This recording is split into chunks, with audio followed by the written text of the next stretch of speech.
Yes, royal family, blessed love. Give thanks to each and every one. Give thanks for coming in this evening, man. Yes, we glorify the life giver and the keeper of life, Emperor Haile Selassie I.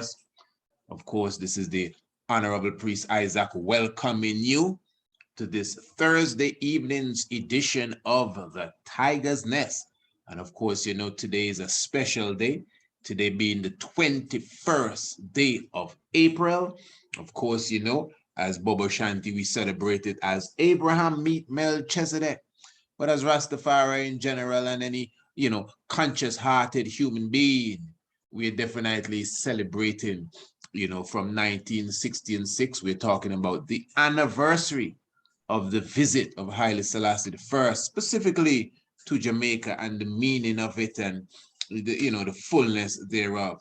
But this evening, family, we are going to be going into this in another level, or on another level. We're going to be touching upon this in a different way. So get your Bibles prepared. We're going to be linking the visitation of the emperor with fulfillment of prophecy and history and scripture. Specifically, we will be touching upon the Passover, which incidentally is also being celebrated even around this time. You know what I'm saying? So definitely, family, give thanks. You are in tune to Radio Anu, the international flavor, the universal spice. I'm very thankful for those of you who may be tuning into Radio Anu for the very, very first time. I'm very thankful for your presence, you know, and let me just remind you that this program that you are listening to, that we are going into right now, this is known as the Tiger's Nest, right? And this comes to you every Monday, Tuesday, Wednesday, and Thursday. And this is a program, this is a university type settings, and you can become a subscriber to the Tiger's Nest. In fact, we have a special going on. I actually launched that earlier today on the YouTube. We have a special going on, and that is because so many people were saying, hey, that program you're having Thursday night, I may not be able to hear it, and I would like to get a copy of it right here in Antigua. People meeting me and telling me that. So that means that somehow I have not been clear enough to the family. My family, you can subscribe to the Tiger's Nest radio program. You understand? That means even if you're not here at 7 p.m. Monday, Tuesday, Wednesday, or Thursday, when you wake up the next morning, you will have the program from the previous night in your inbox. We will email it to you. You don't even have to think twice. It will be there. So that means you will never miss another episode of the Tiger's Nest again. And remember, because so many people were inquiring, I decided to put a special touch to it. If you subscribe, if you become a subscriber to the Tiger's Nest tonight, remember, you will not only be getting the Tiger's Nest from here on, but we will be giving you at least 2 strongs worth, maybe 3 of the Tiger's Nest that you would have missed. I mean, the programs before this, yeah, man. So you know, going through the whole weekend, then you have a heap of programs that you can sit down and listen to. And keep in mind, this is a very, very inexpensive subscription. If you take the yearly subscription, each of these programs come down to like 20-something cents per program. And it's obvious that the knowledge, information, and inspiration you're getting is way beyond 20-something cents. Won't you agree? I'm sure you do. But you can be a monthly subscriber. You could be a 6-month subscriber, or you could be a yearly subscriber. So we're giving it until the 24th of April. Today is the 21st. We're giving it until the 24th of April. And once you subscribe to the Tiger's Nest before or on the 24th day of April, of course, you'll be getting the Tiger's Nest every day, but we will give you the previous programs, at least 2 to 3 strongs worth of the Tiger's Nest. So you're definitely, even before you start to get current programs, your arsenal is full already with classic programs, already classic programs that we would have done. Very good. So you know what to do, right? Yeah, man, just contact us. You know, it's an easy thing. Email us. you're already here on the website. So you are here on the website. Everything can be done right here on the website. Or you can email us, priestIsaacInstitute@gmail.com, priestIsaacInstitute@gmail.com, and let me know that, hey, priest, I would like to be a subscriber to the Tiger's Nest, and we will give you all the detail, very, very inexpensive. Trust me, family, you'll hardly miss that, I'm sure. But as I said, the Tiger's Nest subscription has been designed specifically to ensure that the radio station and the platform of the website stays afloat. You understand? Because this is our independent media. This is where we can come and say anything we have to say without wondering who's going to take it down or who's going to lock it off or this or that and the third. You know how it is with some of these other platforms like the YouTube and the Facebook.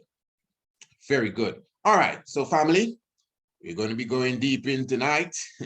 And I give thanks for the Radio Anu crew, definitely. This is those who come and sit with us here on Radio Anu are those who appreciate the work. They're not there saying, oh, get to the subject area, hurry up, and this one is too long. Imagine that. You read some of those comments you see on Facebook and YouTube. So I really appreciate those who not only come and sit with us in our true environment here, but those who actually patronize and make sure that they are subscribers to the Tiger's Nest. Give thanks. And remember, you can definitely browse through the website, man. Go and visit the shop area and check out the different books that we have on sale and the different DVD online lectures that we have on sale, and specifically even go and check out the garments and the shirts and all of these wonderful items that we have for the family. Yeah, man, this black business we're bigging up, eh?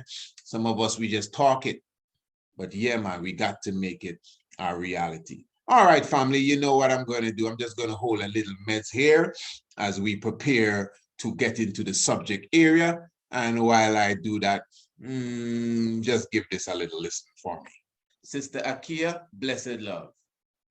Blessed love, Honorable. Oh, give thanks. I would just like to ask you, since you have been partaking of the international homeschool yourself and the young one now for some days and a few classes has gone through, what do you think thus far of the international homeschool program?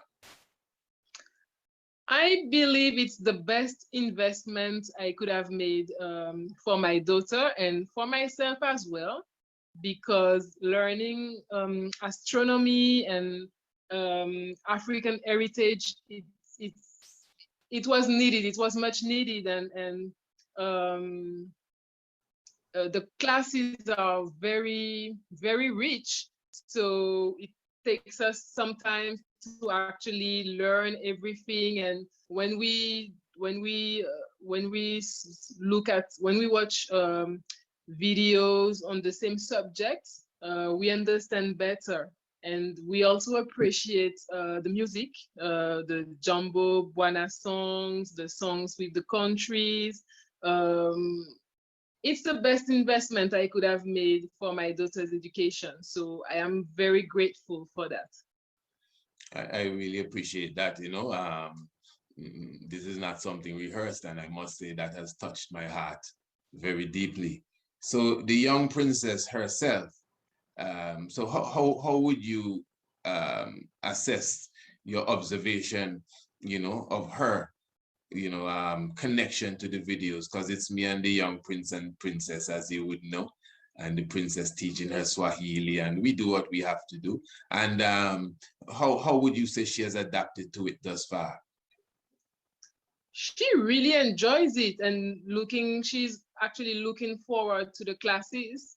And the fact that your children are also interacting in the classes, it's how would I say? I guess she's enjoying it even more, and she's actually, when we go out or when we see some information in books or on TV, yes, she will always tell me, "Oh, yes, we learned that with Priest Isaac. or Mommy, are we Wonderful. going to do Priest Isaac today? Of So course. yes, she Okay. loves it. And what number are you in the class? What number have you reached lesson approximately? You're in the I 20s believe then? we reached no, we haven't reached so far. We reached Oh. up to class 11 because Oh, um of course, giving thanks. Yeah, just holding little meds myself. Hey, we give thanks continually, give thanks to Sister Katie and definitely all those who are an integral part of our international homeschool program. I was just, somewhat replaying that, just giving you a little idea of the testimonies that we receive as it relates to the international homeschool program. But if you continue to listen to us right here on Radio Anu, of course, you would hear much more testimonies for you to meditate on. So definitely, family, I am going to encourage you, to enroll your young ones in our international homeschool courses. Remember, we're talking about African history and heritage. We're talking about biology. We're talking about, of course, astronomy. And remember, we are also doing the language arts, which is a free component of the international homeschool program once you connect with us. Now, of course, remember today being the 21st day of April. And again, we are celebrating the visitation of Emperor Haile Selassie I, 1966, to the Caribbean region and specifically landing in Jamaica and all things that are associated with such.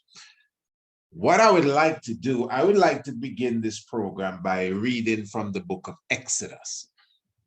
Exodus chapter 12. I may not hit it to the very end, no, I won't. But still, I think I'm going to have to read some bit of it. So please bear with the title.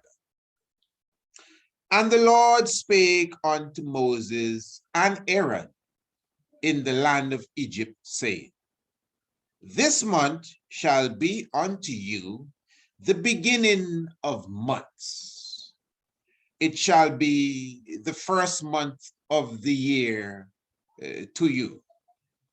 Speak ye unto all the congregation of Israel, saying, In the 10th day of this month, they shall take to them every man a lamb, according to the house of their fathers, a lamb for an house.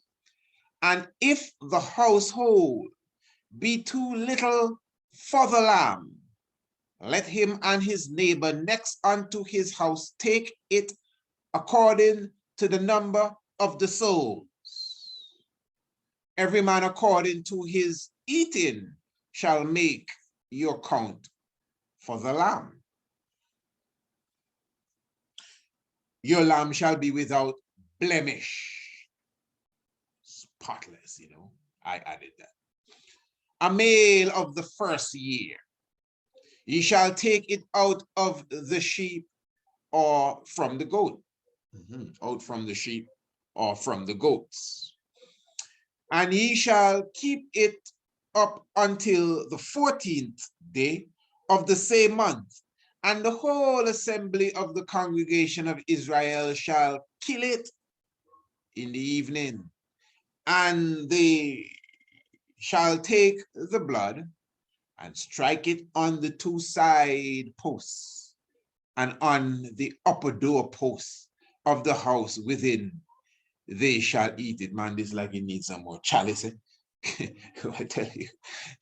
And they shall eat the flesh in that night, roast with fire and unleavened bread, and with bitter herbs they shall eat it. Eat not it raw, nor sodden at all with water, but roast with fire his head, with his legs, and with the pertinence thereof. Pardon me. And ye shall let nothing of it remain until the morning. And that which remaineth of it until the morning ye shall burn with fire. And thus shall ye eat it, with your loins girded, your shoes on your feet, and your staff in your hand. And ye shall eat it in haste. Make haste, for it is the Lord's Passover. For I will pass through the land of Egypt this night, and will smite all the firstborn of the land of Egypt, both men and beasts. And against all the gods of Egypt will I execute judgment. I am the Lord. And the blood shall be to you for a token upon the houses where ye are. And when I see the blood, I will pass over you. And the plague shall not be upon you to destroy you when I smite the land of Egypt. And this day shall be unto you for a memorial, and ye shall keep it a feast to the Lord throughout your generations. Ye shall keep it a feast by an ordinance forever. 7 days shall ye eat unleavened bread. Even the first day ye shall put away leaven out of your houses. For whosoever eateth leavened bread from the first day until the 7th day, that soul shall be cut off from Israel. And in the first day there shall be an holy convocation, and in the 7th day there shall be an holy convocation to you. No manner of work shall be done in them, save that which every man must eat. That only may be done of you. And ye shall observe the feast of unleavened bread. For in the self same day I have brought your armies out of the land of Egypt. Therefore shall ye observe this day in your generations by an ordinance forever. And the first month, in the first month, pardon me, on the 14th day of the month at evening, ye shall eat unleavened bread until the 21st day of the month at evening, or even. 7 days shall there be no leaven found in your houses. For whosoever eateth that which is leavened, even that soul shall be cut off from the congregation of Israel, whether he be a stranger or born in the land. That's the 19th verse. I think we will just hold it there for the moment. Now, basically, family, again, give thanks for your presence with us. And we take in this now from the book of Exodus, Exodus chapter 12, by the way. Okay, before we go into the depths of that, what are we reading here? What's this story really all about? And just to bring everyone up to speed, because family, we got to do that sometimes, eh? And I'm telling you, you know, sometimes when my wonderful students do respond and correspond with I and I, sometimes you see even some subject areas that you have covered long gone, and you think you're never going back to that again. You have to return to some of these subject areas. I always speak about, you know, going into, not a rant really, but going into a depth talking about the Ark of the Covenant and something about the Ark I was saying and how it's, you know, the connection with the ark and the presence of God, and you know, and it was like, yeah, the audience that I was speaking to was getting it. Lo and behold, a question came to me, which seemed to have been on the mind of everyone else that was listening. The question was, what is the Ark of the Covenant? And I was speaking to adults, eh? But anyway, the point is, sometimes you have to return to explain things properly. Everyone is not really in the same speed. So really, we are reading about the Exodus now. The story is about the children of Israel. And of course, the children of Israel are those who are the descendants of Jacob. Remember Jacob himself with the 12 children and the 12 sons, pardon me, and their descendants became the 12 tribes of Israel, the descendants of Jacob, who is the son of Isaac, who is the son of Abraham. So the children of Israel really became the body as this massive group in the land of Egypt, according to the biblical story, because they went down into Egypt as 70 souls or 70 and 2 souls, you know, 70 or 70 and 2, depending on the mathematics, because Jacob was already there and he held on to Benjamin. You understand the science. So the 70 and the 2. Just like, you know, the translation of the Septuagint, when they said it's 72 people came down, but they still name it the 70. And you find that in other places where it's 70 or 72. It's just the science, really. So anyway, they came into the land of Egypt, as you would know.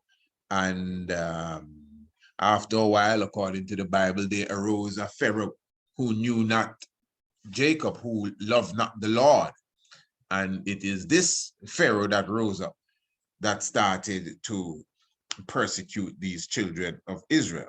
And of course, Moses came up from amongst them, you know, as a child, born in Egypt himself, as a little baby, from the house of Levi, you know, the son of Amram or Imran, and of course, his brother Aaron and Miriam, his sister, all one family. You know, they were all children of Israel living in Egypt, and they came up in the house of the Pharaoh. Well, Moses came up in the house of Pharaoh, really. He was learned in all the ways of the Egyptians, according to the Bible. But of course, Moses was called by the Lord for a greater mission. And Moses was given the task to liberate the children of Israel. You know, Moses is the one that was instructed to put together the 10 Commandments or the Ark of the Covenant and the 10 Commandments, really. And of course, Moses specifically, a very chief God figure, etc., etc. Now, so Moses was called and his brother Aaron came and joined the fight. And they were the ones that approached the king of Egypt, Pharaoh, and, you know, constantly went back and forth with him, showing him that, hey, listen, man, God has met me in the wilderness. You know, I was burning the chalice, and then all of a sudden I found the God within me. What are you talking about? The burning bush. Okay. High grade, no matter how much time I'm pulling it, as if it's not moving. Just not consuming, you know what I'm talking about. And it's, you know, because I'm Moses, M-O-S-E-S, Moses. Yeah. That's why they said when he came down out of the mountain, they say his eyes, his face was shining. They had to put a veil over his face. You know, sometimes your eyes full of so much flames, you know. That's why some man does put on sunshades, because the redness, the spirit is so deep within you. You know, sometimes, you know, they had to put the veil over Moses's face because the spirit was so strong and they could not bear to look on him. You understand? Because he's Moses. Yeah, Moses is a chalice man. Talk to God in the burning bush. It is only natural. That alone is giving you a hint that with dealing with some high symbolism here. High symbolism. So yeah, Moses and Aaron daily had to go and talk to Pharaoh and make him know, listen, God said that you must let my people go. And they were saying like, hey, listen, this is what's going on here, right? This is Pharaoh talking. This is what's going on here, Moses. I'm not letting nobody go. I don't care what you do. I ain't letting nobody go. Yeah, and God had to send some plagues from locusts in their field, lice and frogs in their houses. What else happened? Enough things happened. The water turned to blood. People get boils and all sorts of sickness.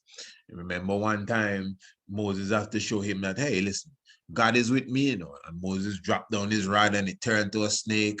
Hey. Pharaoh said, well, you cheap trick that, man. Pharaoh called 12 other fellas and they dropped down their stick and they turned the snake too, but Moses' snake eat off their snake. I said, oh, okay. And, you know, it was a back and forward. Couple of times Pharaoh act like if, hey, listen, Moses, boy, hey, you really the man, you know.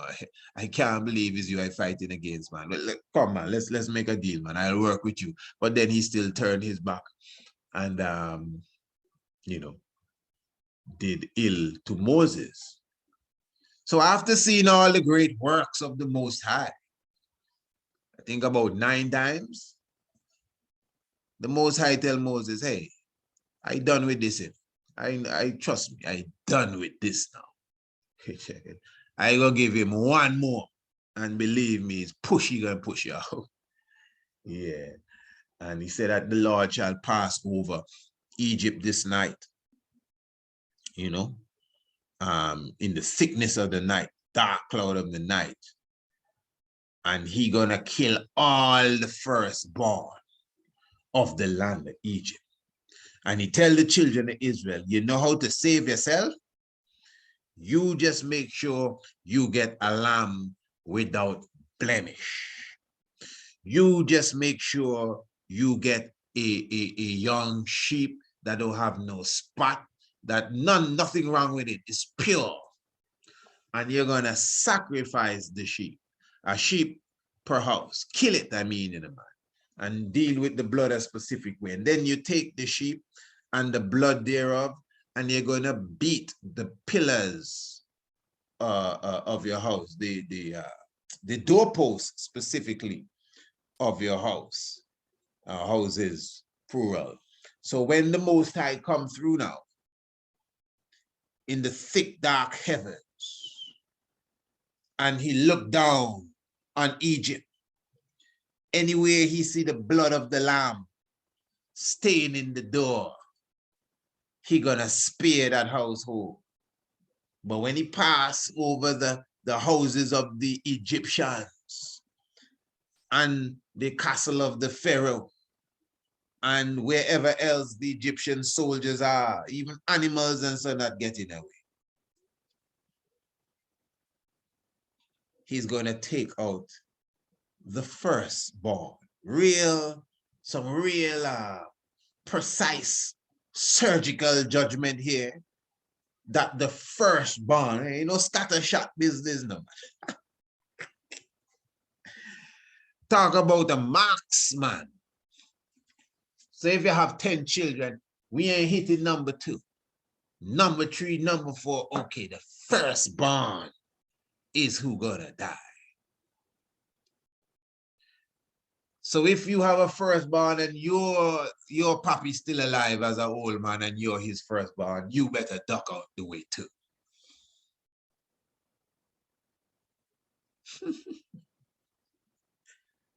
Yeah. And, you know, the whole science of the calendar was just established. And he showed them that, hey, this is a whole ceremony. You read the thing properly, you know, it's not just no one, it's like a whole procession. They had to go through a whole series of things. Even in the Bible, it shows you that they collected, before the Exodus, they collected gold and different things. But when you understand what we just read, if you notice, they had to put away leavened bread. So they had to deal with the unleavened bread. Remember, it's the Passover now. If you notice, even going through the Lenten moment, That's one of the things that Bobo Shanti put aside, the bread with the rising of the yeast. Well, as I said before when I was with Honorable Priest earlier, that put aside thing is a new thing, you know. That was never something to put aside. It was never an issue. It's we make it an issue why we had to put it aside during the Lenten period. But so this whole procedure here that we just read lasted for 21 days. On the first day, Holy Convocation on the 7th day, and then Holy Convocation on the 14th day, you know, and sealing all the way up until the 21st day, the Passover. So that whole 21-day science is very high too. Remember when the Congress was formed in 1958, it was the 1st to the 21st day of March, wherein all of that really, you know, it took place. Now, so as we observe what is taking place in Exodus chapter 12 now, again, is really a preparation for the Exodus. It's a preparation for the movement out of Egypt, out of captivity. Now, of course, we would have to take some time just to remind the audience here. When we are talking about Egypt, we are not talking about Kemet. It doesn't matter to me how you have taken this story all the years now and what you have been taught by the Sunday school teacher. They don't know. I don't want to. Their head from their feet when it comes to this. Egypt that is spoken of in the Bible is just that, the place of captivity. Egypt in Northeast Africa, so-called ancient Egypt. I used to say ancient Egypt, but I said, but wait, there ain't no ancient Egypt. It's ancient Kemet, you know. So in their plot to demonize ancient Kemet, they have given it the name Egypt and somehow relate that Egypt to our captivity when the Bible clearly says we shall return to Egypt in ships. When the Bible clearly says the place spiritually called Egypt, where our Lord was crucified. So we all them different Egypts here. Where was our Lord crucified? That's called spiritual Egypt. Kemet? And which Egypt shall we return to in ships? Kemet? So let's not demonize the ancient culture of Northeast Africa. Because when he said, and the Lord shall come and destroy all the gods of Egypt, even I and I as a Rastafari does be talking about, you see, look, it say here, for I shall destroy all them Amun-Ra and all them things there. What are you talking about? Check yourself, Rastafari. The true biblical land of Israel. That's why we don't ease up here. The true biblical land of Israel. Yeah. So anyway, that's our book, you know, that refers to the whole aspect of the land of Africa plus Arabia being the biblically described land of Israel. So when we penetrate and we go to the depths of this now, again, Exodus chapter 12, you know, we have spoken about the lengthy festival of Homoa and other festivals that surround Homoa. We have done programs on that. I think I want to revisit that subject, you know, because amongst the ancient Africans of West Africa and these places here, not just the Ashanti people, you know, and the Akan people, but a lot of the Bozos and these ones, the Dandaras and these ones, they have a lot of different ceremonies, you know, the Homoa and similar to the Homoa. This is why I would show you that even in some of them African traditional ceremonies, during a specific time, the people, even though they love yam is even kept out of the diet. And they consider this a spiritual rejuvenation time. Yam and any vine food, and they consider this a spiritual rejuvenation time. Remember, it's my brethren from Sierra Leone show me that.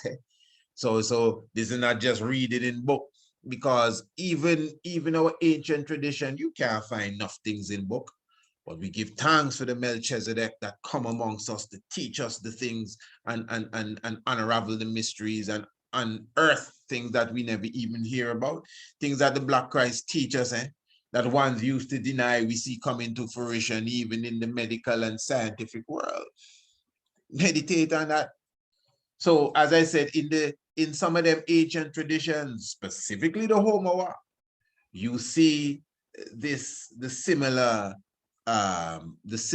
aspect where we would take not necessarily the blood now, but we would take the specific red clay and we would dab our doorposts with it during the whole timing of this ceremony, which is said to be between July and August. Interesting months as well, the same time of the Homoa. And the storyline is very similar from my knowledge, that the spirit will pass over. And if it is blessings that you would receive, you would have to make sure that your doorpost is covered with, as I said, the red mud or the red clay that they utilize during that specific festival. And that's reality, That's not the Bible, that's just reality. And that's an ancient tradition that has still stuck with us up to now. But I'm showing you now the similarity with that and what is seen even in the book of Exodus, chapter 12, where the blood now of the lamb is used to stay in the very same doorpost as well. And when the Most High passes through Egypt on that night, once you have that doorpost well bloodied down with the lamb, you're safe. You're okay. We're not going to touch nobody in your house, but we're going for the firstborn of anywhere or any family that is not covered with the blood of the lamb. Yeah. Now, so the first, this shall be to you the beginning of months. What are you talking about? Right there in the scripture. We did a program on the 1st of April. You remember that program? You remember what we were talking about?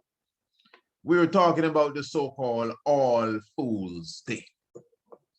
And we were showing you that the reason why they corrupt that day, the 1st day of April, which is very, connected to springtime. It is not the spring equinox as such or the vernal equinox, but it is still connected to springtime in the northern hemisphere. So many people actually mark spring's beginning on the 1st of April. So the 1st of April, which is, remember now, we're not dealing with fixed dates here. So to say the 1st of April is the beginning of the Hebrew New Year's, as I said before, is not directly a correct statement, you understand. But when you understand fixed science and moving science, you would know that the beginning of the new year has to do with the moon. That's why the beginning of a month is really supposed to be in connection with the cycle of the moon. Moon and month is the same thing. So the 1st of April really, as a date, is much aligned, very close to the beginning of the Hebrew year. In fact, on certain years, the beginning of the Hebrew or Israelite calendar would actually fall on the 1st of April. But remember, the 1st of April is marked on a solar calendar, while again, the moon will dictate the beginning of the months for the Israelite calendar. I hope you're following me very good. So we're still on a stable level, especially to unravel these mysteries. We're dealing with the 1st of April. And that is why Babylon would take the 1st of April and make mockery of it, talking about All Fools Day. Because they understand that it represents the beginning of the year for the Israelites within that calendar year. a very important day. So that begins the first day. It's right there in the scripture. This day here is the first of the days for you, the beginning of a new year. So it's the month of Abib or the month of Nisan, same month, the 1st of April. All right. So now I want you to follow this good, eh? When we observe what we were reading a moment ago, I'm speaking about the scripture now in Exodus. It says here in the 18th verse, chapter 12. In the first month, on the 14th day of the month, repeat, in the first month, on the 14th day of the month, at evening, ye shall eat unleavened bread until the 21st day of the month at even. Now, of course, we are not going to read the whole chapter again. We began, for those of you who are just coming in, give thanks for your coming in. I'm very happy that you're here. Give thanks for stepping into the tiger's nest. You may be saying, boy, I miss a lot. That's okay. You don't miss a thing. All you have to do is make sure that you are a subscriber. From your subscribe to the tiger's nest tonight, of course, you're going to get this program here when we're done tonight, well sealed up. Eh? So make sure you become a subscriber to the tiger's nest. But what I'm showing you, family, let's just do the maths. Let's do the maths. This is the beginning of months unto you, the first day of the month, the first day of April, Abib Nasir, good. It talks about the 7th day, Holy Convocation, the 14th day, Holy Convocation, and from the 14th day, unleavened bread until the 21st day. That's today. Well, the 21st day of April. Wait, hold on. Do that again, Ras. Do that again. That's too fast. Okay, hold on. Before I do that again. Remember, right? Take your time. I'm coming. I'm going to do it again. Remember, right? When they were building the Temple of Solomon, the scripture says in Chronicles, if I'm not mistaken, 2nd Chronicles chapter 7. I gotta verify that. But anyway, it was clearly showing us that they sealed the building of the Temple of Solomon on the 23rd day of the 7th month. Now, when you understand the importance of the Temple of Solomon is Christ. Christ himself says that, hey, listen, you see this Temple for Solomon? I'm going to break it down and build it back up in 3 days. He was talking about his physical self because the Temple of Solomon is the Messiah. That's why he's of the bloodline of Solomon. He's the temple Solomon built. Through his bloodline, his great, add about 10 more to that grandson, is the temple that Solomon built. Good. Then now, remember the Temple of Solomon is where you put the Ark of the Covenant, which is the Spirit of God. So the temple is the flesh and the Ark is the Spirit. And the Ark of the Covenant dwell inside of the temple of God, which is the Christ. So I'm showing you that the temple of God, the Christ, was completed on the 23rd day of the 7th month. Haile Selassie was born on the 23rd day of the 7th month, which is the 23rd day of July. Now, of course, ones are going to rise up and say, but Ras, no, that can't work. Because the 23rd day of the 7th month in Solomon time is not the 23rd day of July. I agree. This is how I know we misunderstand esoteric writings. I totally agree. But it was not supposed to look like that. The symbolism is the 23rd of the 7th month. It just so happened that the calendar you use now, that the Messiah returned on the 23rd day of the 7th month. So in the mystic world, Solomon Temple was still built on the 23rd day of the 7th month. I'm not saying that it was built on the 23rd of July in Solomon's time, No, but because that's the earthly calendars. That's the earth level you're dealing with. But for those of us who are unraveling the mysteries and we're looking outside of the box and between the lines and all of them kind of stuff, more than meets the eye, the 23rd day of the 7th month is basically the same thing, because the Temple of Solomon has come in flesh right now, and the Ark of the Covenant dwells inside of him. So I'm just trying to show you how you use the calculation. Same thing again here. The first day of the first month, the 1st of April. And it's carrying you all the way to the 21st day of the first month. Well, what else day can that be? The 21st day of April. Okay. Oh, interesting. Of course it's interesting. 21st, 2 and 1. And if you look, it's Exodus 12, 1 and 2. The 21st day of April. All right, good. All right. Okay. So what's the point? The point is that according to the Bible, the 21st day of April, from the 1st to the 21st now, because it's a lot of things leading up to this.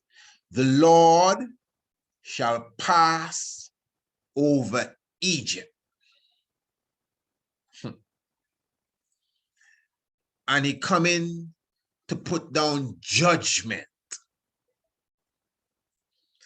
But he's still coming with a lot of mercy. Because anywhere he sees that the blood of the Lamb is on the doorpost, he will spare the inhabitants of that place. Now, what are we celebrating today? We are celebrating the visitation of Emperor Haile Selassie I in 1966, specifically to Egypt, Jamaica. Who is it that called Jamaica, Egypt, Jamaica? Isn't it King Emmanuel?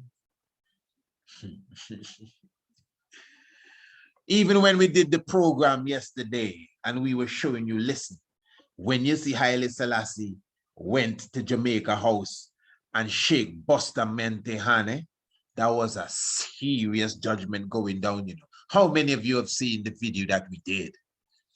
When the emperor had to sit with, not had to, but sat with Pope Paul VI in the 1970s, and you could clearly see, no one can deny, you could clearly see the cosmic warfare that was taking place in that room and obviously in the cosmos as well.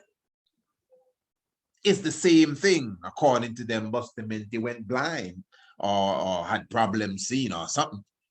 And that is why Donald Sangster had to be the acting prime minister at the time.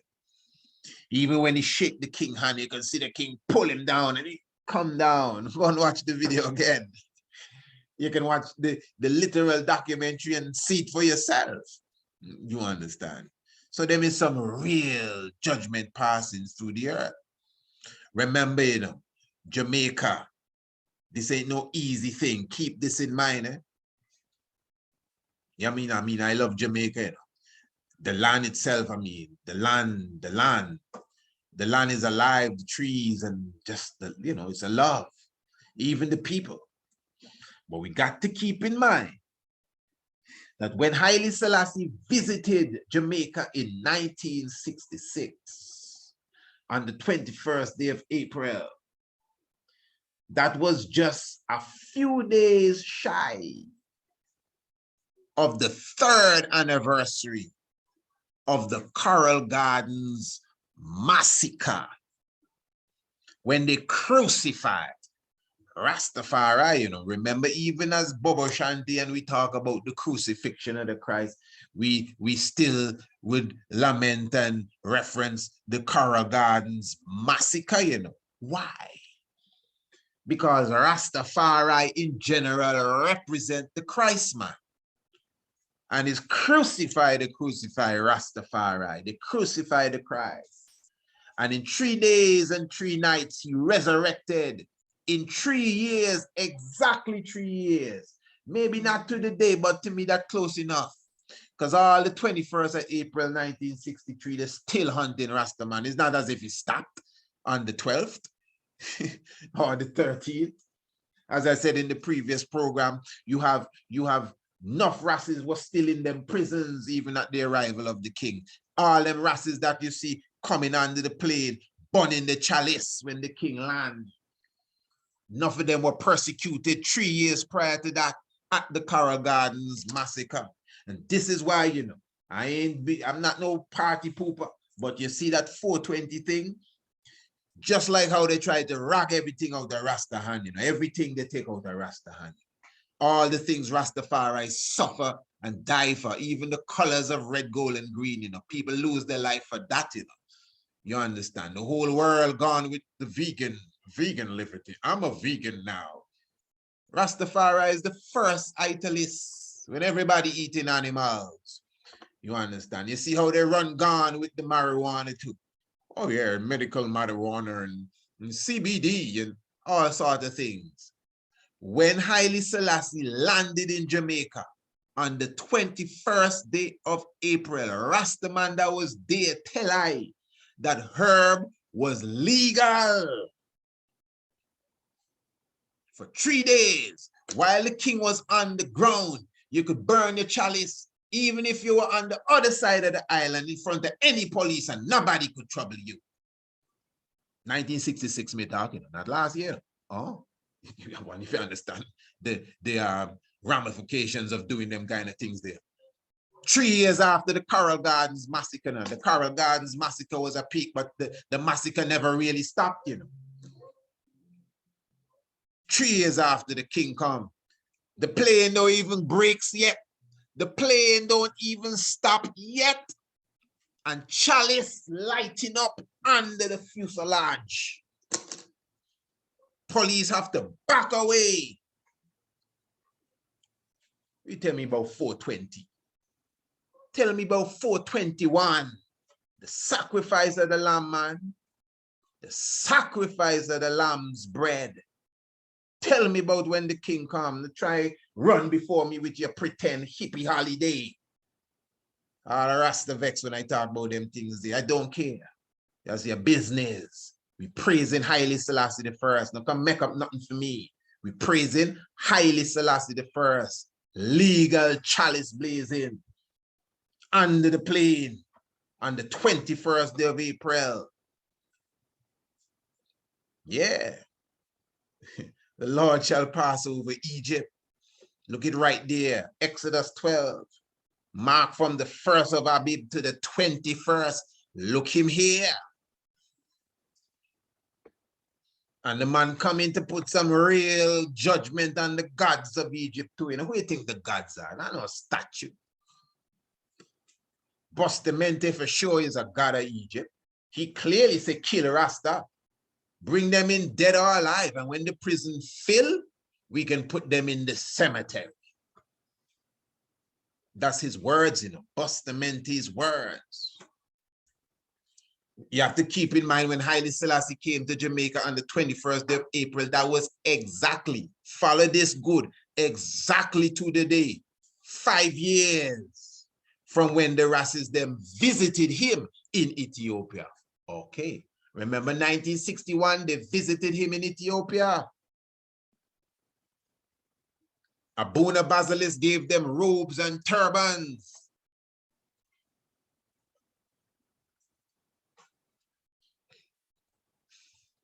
The king said, next time tell Jamaica, send the right people.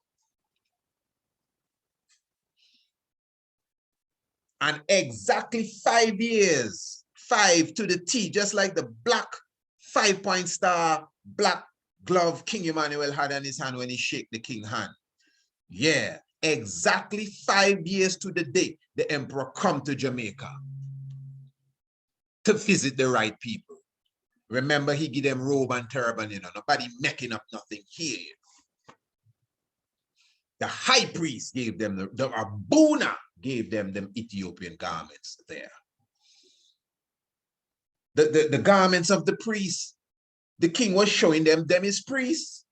Wow, the high priest give the Rasses the garments of the priest, the Rasses with locks and the Rasses without locks. They get the garments of the priest. I love them all, eh?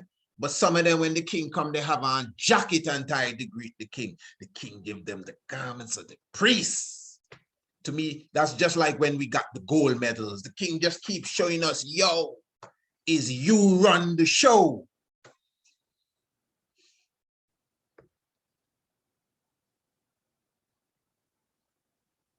And we know when he met the 30 and 1, the first that was met was the man with the robe and turban, who did not, incidentally, make that visitation in 1961. 5 bleeding wounds, man. Keep in mind again, the 66th visit is 3 years after the Coral Gardens massacre. And keep in mind again that after Coral Gardens massacre, the same 1963, that is when the Organization of African Unity was started the next month, the 25th day of May. As I said before, don't try to separate Rastafari from Rastafari. Don't try to separate Haile Selassie, the man, from Rastafari, the movement, like if it's 2 different things. And well, there are a group of people that worship him as God, you know, but he pays them no mind. Yeah, he paid them no mind. 31 gold medals. Eh? And here what the man in the video said, now it's our turn to give gifts. Yeah, king ain't gonna bring no gift for them. He can bring gifts to Rastafari. Listen, Haile Selassie come to Jamaica to look for Rastafari. To me, it is obvious. To me, it is obvious. When Bob Amanda say, you know, the king come to Jamaica to check his ambassador, King Emmanuel, you know. To some, you know, even as Ras and even as Bobo, sometimes he may sound like, well, come on, we know the king come on enough different missions, which is true, obviously. The king travel all over the world, and king come to an independent country, Jamaica. As we mentioned, the independence of Jamaica was very important too, as it relates to the king visiting as a monarch visiting an independent country. So he wasn't visiting the queen. He was like he visiting an extension of England then. All of that is very, very important to the discussion here. So when the king land down, you know, in Jamaica, is an independent country, and he come to do diplomatic works, yeah.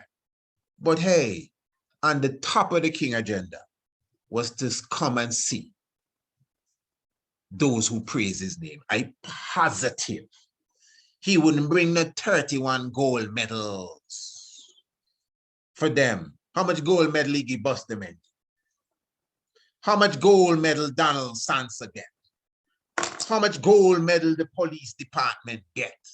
Some children got a school, Rasta. The man bring gold medal. What do you think that means? And I will repeat, when the Rasses visited him in 61, Prince Emmanuel wasn't there. The king gave everybody, from my perspective, the garments of a priest.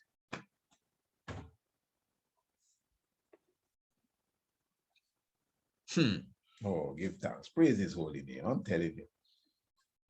So now,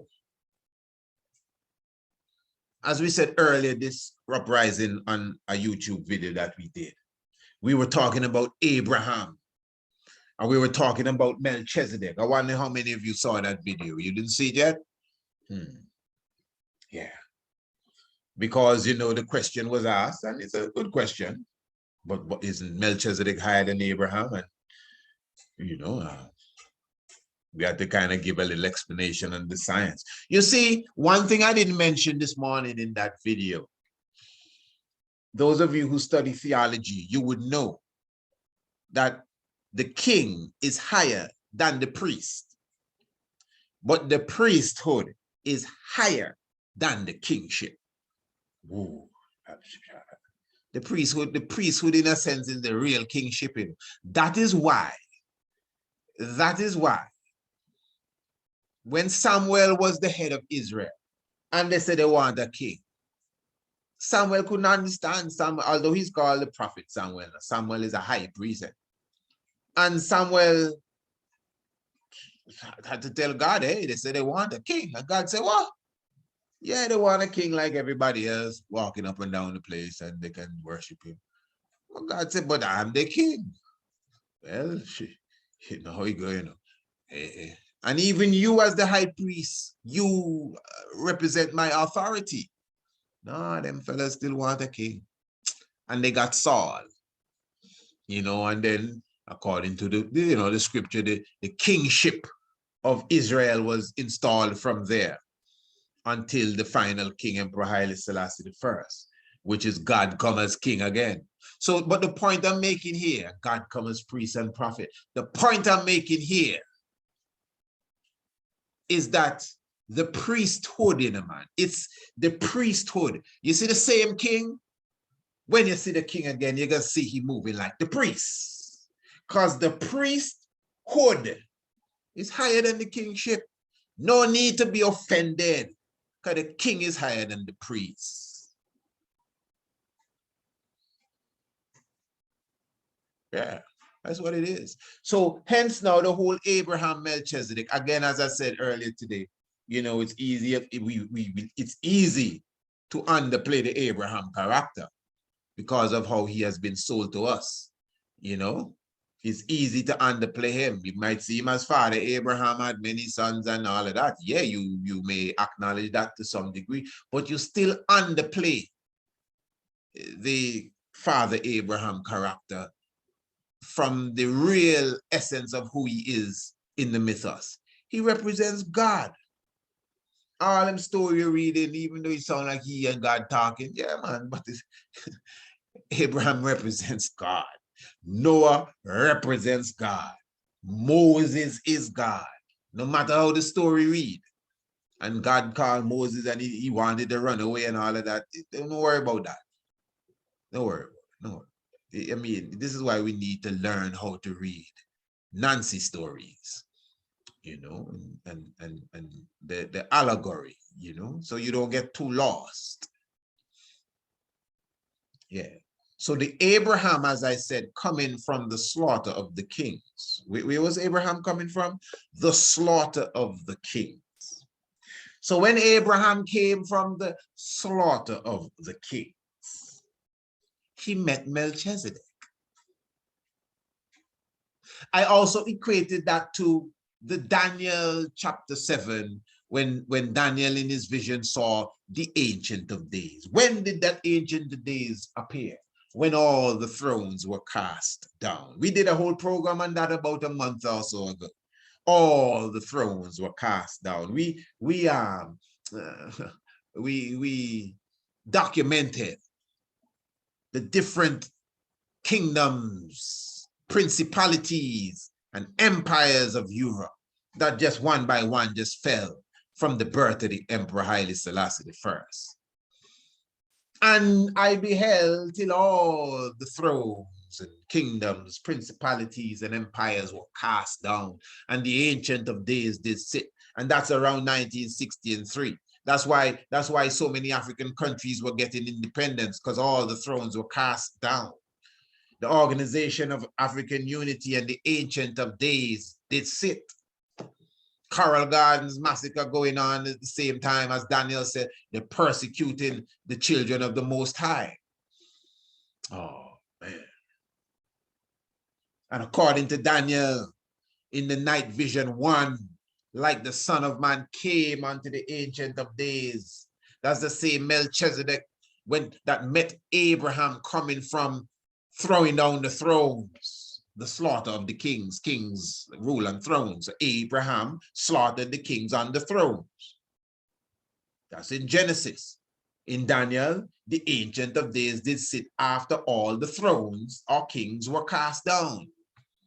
And Abraham met Melchizedek, and the Ancient of Days in Daniel met the Son of Man. And Abraham gave Melchizedek 1/10 of the spoil. And the Ancient of Days gave the Son of Man a kingdom ever living that would have dominion and no end. And it's the same thing that the man that sat on the throne gave to the Lamb in Revelations.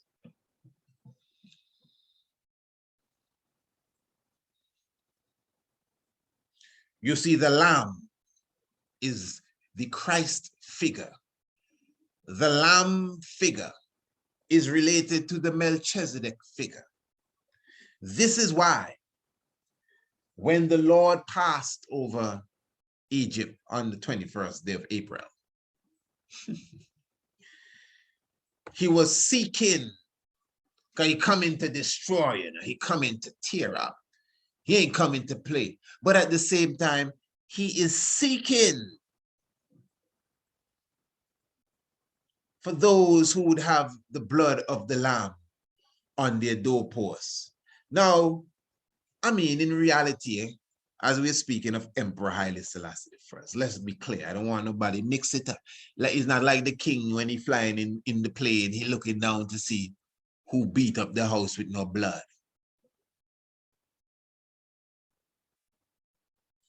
But Rastafari is our God and King family. And this is why you always hear me, Priest Isaac, say, there was a time when I was seeking God. And I knew for sure Jesus wasn't the seed. And I diligently searched and I knew that Haile Selassie is the Almighty I. The day I made that decision, the 3rd of December 1996, I knelt down and prayed the same time. It didn't take too long. Sometimes it's so hard to put a date to this. It's as if the spirit was always there. But it was nothing too tough to accept King Emmanuel Charles Edward's order.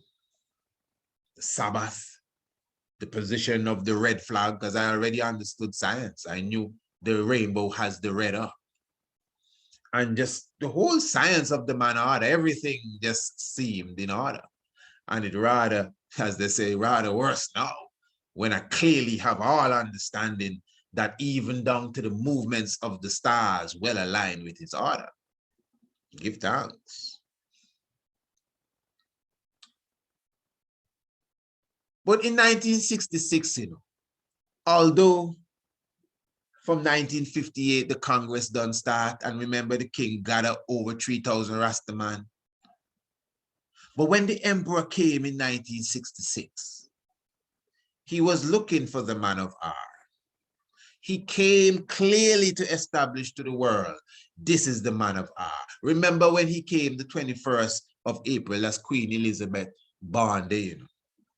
And a month prior to that, she, the same Queen Elizabeth, on the 3rd of March, she was in Jamaica. And she said in Jamaica's parliament that there is a man in Jamaica that nobody is to molest, because in time to come, this man shall be Lord over her laws. Now, the name wasn't called, but that is something that has been recorded. It's there if you read the speech. Now, a man may say, but how you know she talking about Prince Emmanuel? Well, we know that she received the red, gold, and green, and the red, black, and green in a red, white, and blue pouch. And it is said that when she saw these emblems, herself and her entourage did bow.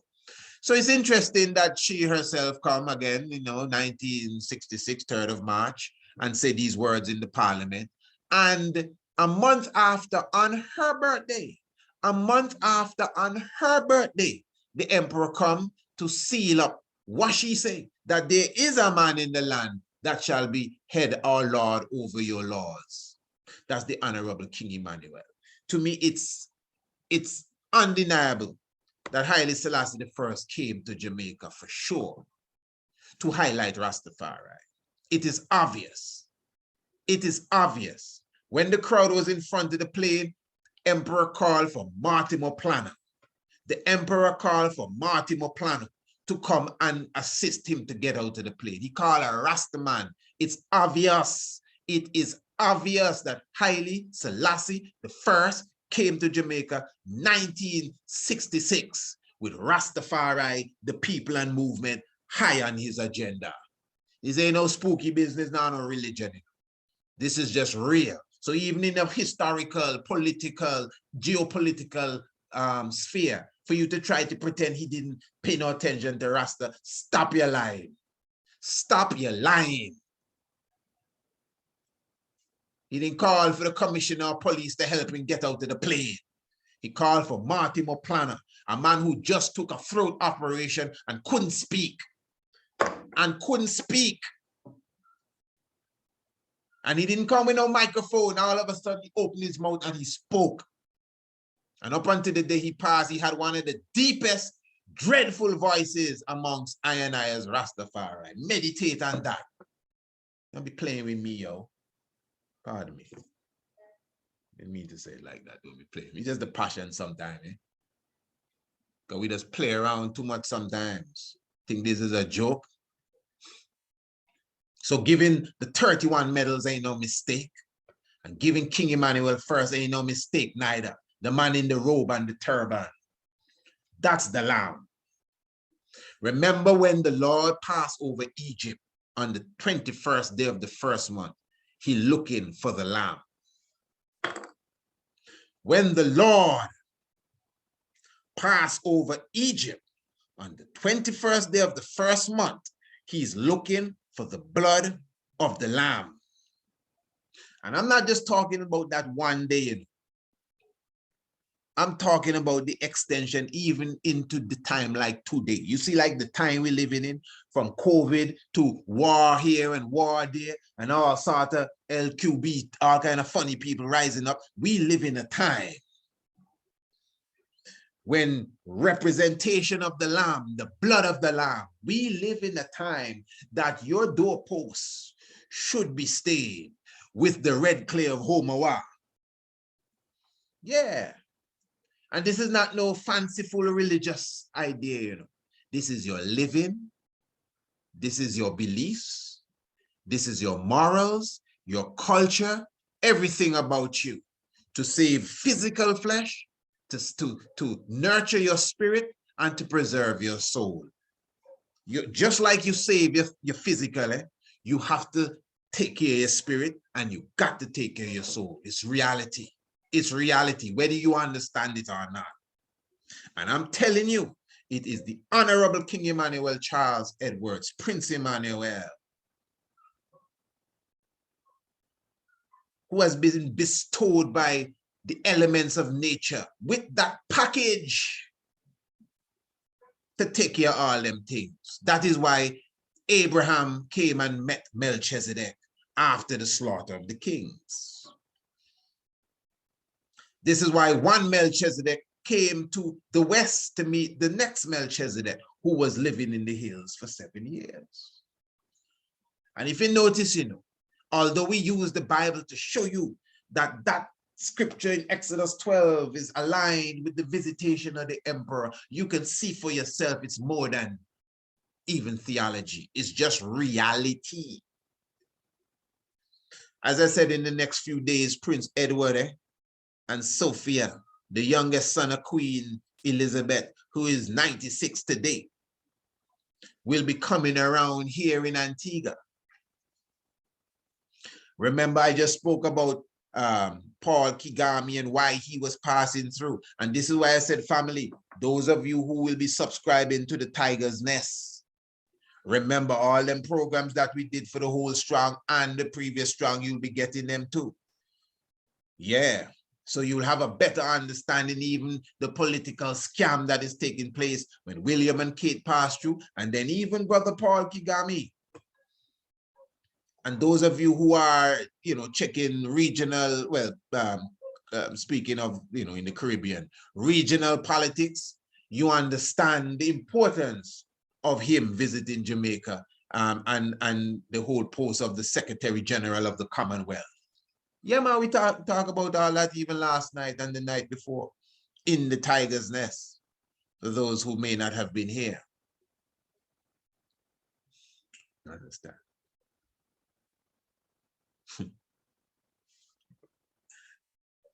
Yeah, family, so this is a very serious vibration that we have to look into. As I said, today is also the Queen of England's born day.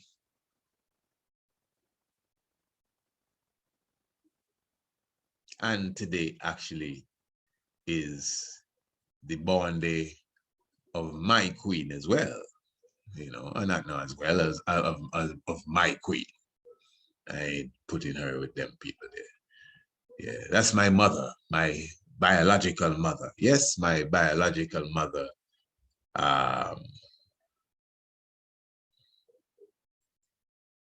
The 21st of April is her Earth Day as well. So I give thanks for her and all the love she continues to bestow on me. She has passed. Yeah, she passed now at least 10 years. But as I said, I give thanks for her love that she continued to bestow upon I. And interesting, you know, I always say that even when the emperor went to Jamaica in 1966, he landed in Antigua first. It wasn't an official visit, but he landed in Antigua. I wasn't around at that time, but interestingly, my mother was pregnant with her first child, her second and her last. And that first child was my sister at that time. So when the emperor landed here on her birthday, my mother's birthday, the 21st of April, and she was actually pregnant at the time, but not with me, with my sister. There's some interesting science that I am looking at. Family, give thanks for your presence. Give thanks for sitting with me. I'm just encouraging you again to make sure that you subscribe to the Tiger's Nest. Remember, once you do it before Sunday, the 24th, we're going to make sure you get at least 2 to 3 strongs of programs that you, well, maybe you would have heard some of them, but you definitely don't have them in your arsenal. And that means from you subscribe, you'll be getting the programs every day, just every day. So even if you don't keep up with this and you can't follow up and, man, I missed the program tonight, and what time is it in England, and what time is it in Japan, and all of that, I get that. No, I ain't joking. I get that. What time is that in Japan? As if I'm the timekeeper. So don't worry about the time then. Just make sure you always have Radio Anu on. That's what you should do. Just don't lock off Radio Anu. But then you should definitely subscribe, and we'll make sure you get the program. 20-something cents per program, family. 20-something cents. I mean, we're not going to make you send us cents every day. But when you combine everything, especially with the yearly subscription, you're paying like cents per program.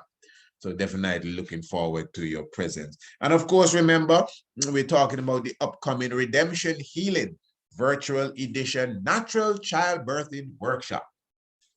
How many of you have already certified, or I should say, reserved your space? Pardon me, certified. Wow, we're certified already. We're talking about learn the art of giving birth naturally, and that will be presented by our very own Empress Naya. The Honorable Empress Naya is a certified and professional international doula. So she definitely will be guiding you through this program. It's going to be such a wonderful program for you and the family. Yes, yeah, man, you should, you know, husbands, you and your wives sit in. Wives, make him sit in too. Don't make him give you no cheap talk and I'm too macho for that. Yeah, some man faint when it's time to go in the so-called delivery room. Even all of that, you know, the Honorable Empress will be definitely highlighting, because going to the hospital kind of stuff is very detrimental even in this time. So, you know, all the different options will be given to you.